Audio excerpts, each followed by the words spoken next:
Bismillah. Innal hamdalillah nahmaduhu wa nasta'inuhu wa nastaghfiruh wa na'udzu billahi min shururi anfusina wa min sayyiati a'malina may yahdihillahu fala mudhillalah wa may yudlil fala hadiyalah wa asyhadu anna Muhammadan abduhu wa rasuluh amma ba'd.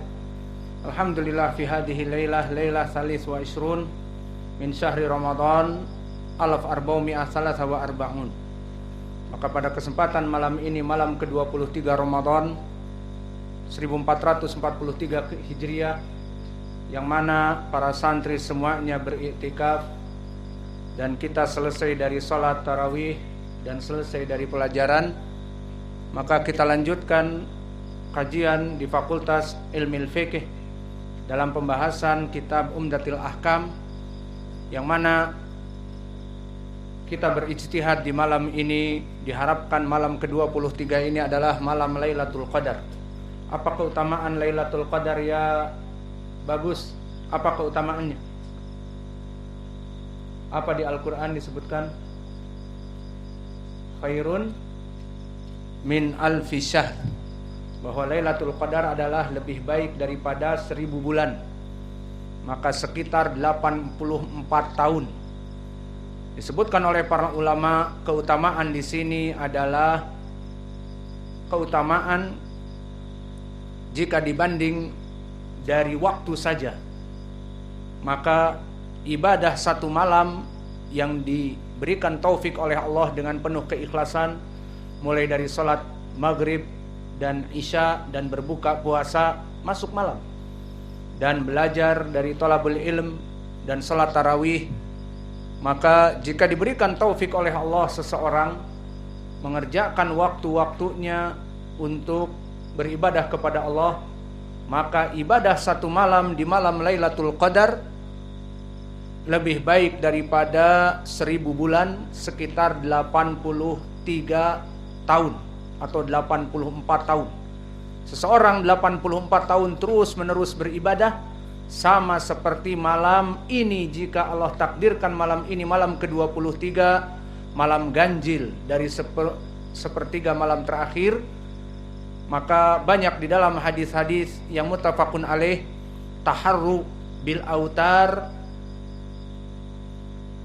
fil gawabir al awakhir, maka siap-siaplah mendapatkan Lailatul Qadar pada malam-malam ganjil, di 10 malam terakhir, di 21, 23, 25, 27, 29, dan di malam ini, malam 23, insya Allah kita mengharap kebaikan dengan malam Lailatul Qadar.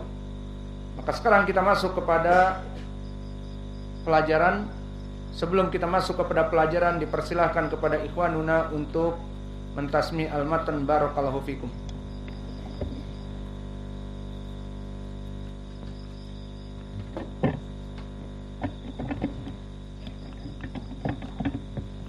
Bismillah. Qala al-Maqdisi rahimahullah an Sahal bin Sa'ad as-Sa'idi anna Rasulullah sallallahu alaihi wasallam qala la yazalu an-nasu bi khairin ma ajalul fitra wa akharus suhur.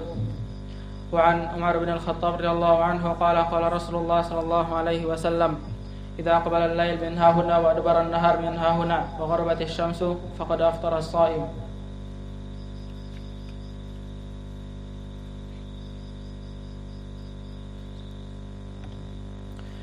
قال المقدسي رحمه الله عن سهل بن سعد الساعدي رضي الله عنه قال رضي الله عنه أن رسول الله صلى الله عليه وسلم قال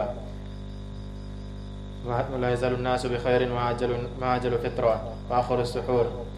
عن عمر بن الخطاب رضي الله عنه قال قال رسول الله صلى الله عليه وسلم إذا أقبل الليل من ها هنا وأدبر النهار من ها هنا وغربت الشمس فقد أفطر الصائم.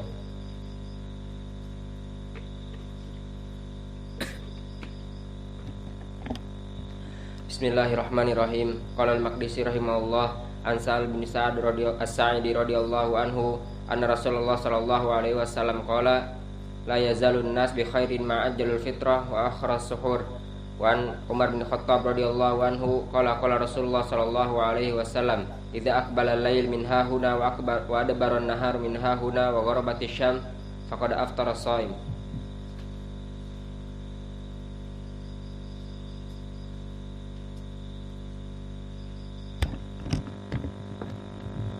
Bismillah. Qala Maqdisi rahimahullahu ta'ala an Sahal bin Sa'ad as-Sa'idi radhiyallahu anhu anna Rasulullah sallallahu alaihi wasallam qala la yazalu an-nasu bi khairin ma ajjalu al-fitra wa akharu as-sahur. وعن عمر بن الخطاب رضي الله عنه أن رسول الله صلى الله عليه وسلم قال إذا أدبر الليل من ها هنا وأدبر النهار من ها هنا وغربت الشمس فقد أفطر الصائم.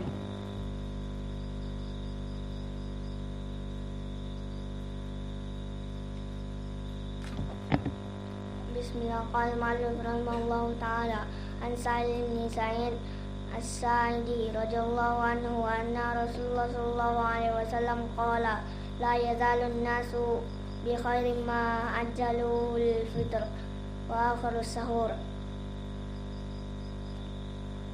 An Umar bin Khattab radhiyallahu anhu qala Rasulullah sallallahu alaihi wasallam idza aqbala al-lailu min hahuna wa adbara an-naharu min hahuna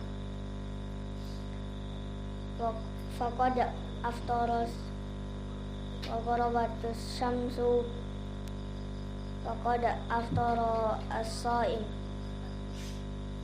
Bismillah. Qala al-Maqdisi rahimahullahu ta'ala fi kitabih Umdatul Ahkam an Abdullah bin Umar radhiyallahu anhuma qala naha Rasulullah sallallahu alaihi wa ala alihi wasallam anil wisal. Qalu ya Rasulullah innaka tuwasil. Qala inni lastu ka hayatikum inni ut'amu wa usqa. Hadis yang pertama dari Abdullah bin Umar di dalam permasalahan yang baru ini, permasalahan yang sudah mulai keluar dari siam Ramadan. Maka di sini dibahas tentang permasalahan puasa wisol. Naha Rasulullah sallallahu alaihi wa ala alihi wasallam anil wisol. Nabi melarang seluruh kaum muslimin untuk melaksanakan al-wisol. Apa itu puasa wisol? Puasa wisol adalah sifat puasa di awal pertama diturunkan oleh Allah perintah puasa.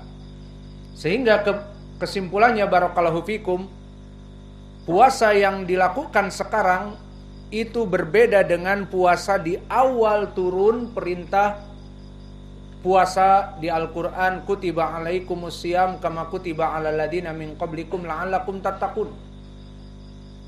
Maka awal bidayah di Ramadan yang kedua, puasa itu asalnya adalah wisol seperti yang dilarang sekarang. Bagaimana gambaran puasa wisol?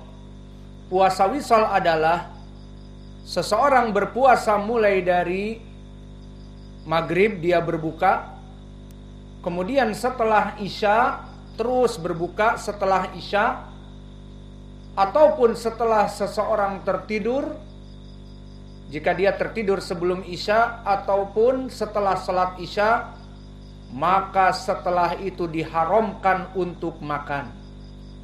Sehingga terbayang makna al-wisal adalah di saat tadi salat maghrib atau azan maghrib kita makan, dihalalkan untuk makan sampai salat isya, misalnya jam 8 azan isya, ya sudah 1,5 jam saja halalnya makan dan minum. Setelah azan isya ataupun seseorang kecapean, maka dia tertidur sebelum azan isya, maka ini pun telah haram baginya untuk makan dan minum. Sampai kapan? Sepanjang malam. Terus sampai kepada waktu fajar, iya, tidak ada sahur. Terus dilanjutkan kepada maghrib yang akan datang. Paham wisal? Sehingga makna wisal adalah tidak ada sahur. Dan makna wisal adalah seseorang hanya berbuka sampai waktu isya, kemudian terus sampai kepada fajar dia terus tidak ada sahur sampai maghrib kembali. Maka mana pendalilan kalau perintah asal puasa itu dalam bentuk wisol di Ramadan yang kedua, di tahun yang kedua Hijriyah di zaman Nabi, tidak seperti sekarang, seperti kisah yang dikeluarkan oleh Imam Al-Bukhari di sahihnya dari Al-Bara ibnu Azib. Kana ashabu Muhammadin sallallahu alaihi wa ala alihi wasallam kana rajul sha'iman fahadara al-iftar fanama qabla an yuftira lam ya'kul lailatahu wala yaumahu hatta yumsi.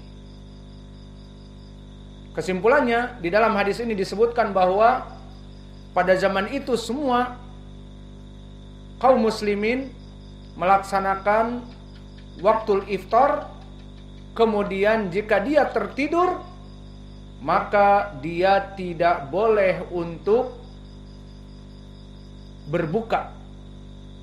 Mulai dari maghrib sampai dia tertidur sebelum isya, maka tidak boleh berbuka sampai bertemu maghrib yang akan datang. Dan dikisahkan ada seorang sahabi bernama Qais ibnu Sirmah al-Ansari.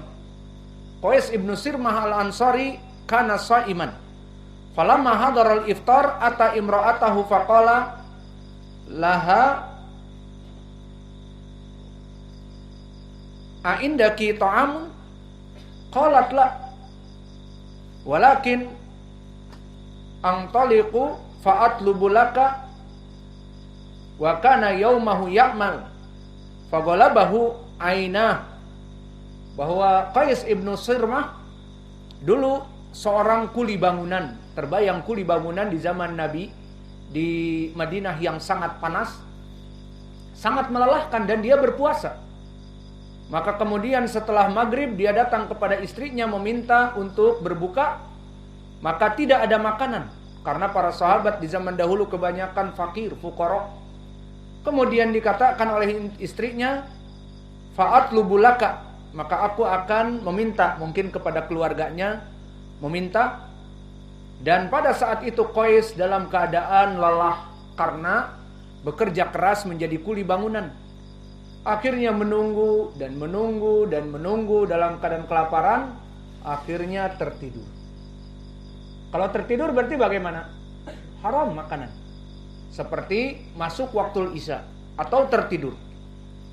Falamma ra'athu, maka di saat datang perempuan istrinya dan mendapati makanan dan mendapati suaminya dalam keadaan tidur, dikatakan khaibat laka, khaibatan lak, maknanya rugi kamu.